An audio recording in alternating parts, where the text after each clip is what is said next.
सगळ्यांचा नाश्ता वगैरे झालाय आणि गुरुचे कपडे आठवड्यातून एक दिवस का होईना म्हटलं धुवून काढावे, तर वॉशिंग मशीनला लावून दिले म्हणजे पटकन सुकतील आणि मग तिला परत वापरता येते.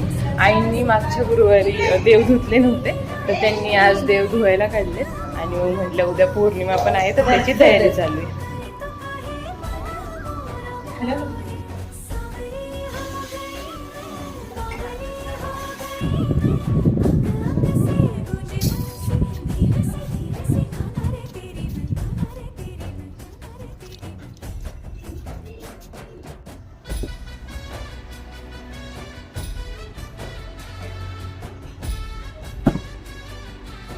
खालचे सगळे कामं आवरले होते आणि गाथा पण थोड्या वेळ झोपली होती, तर म्हटलं चला वरती ह्यांचं कबड तोपर्यंत आवरून घ्यावं, कारण की परत आठवडाभर टाइम भेटत नाही. मग जे काही एक्स्ट्राचे कामं असतात ना ते शक्यतो मी शनिवार रविवारवरच सोडत असते, तेव्हा ते आवरलेलेच बरे.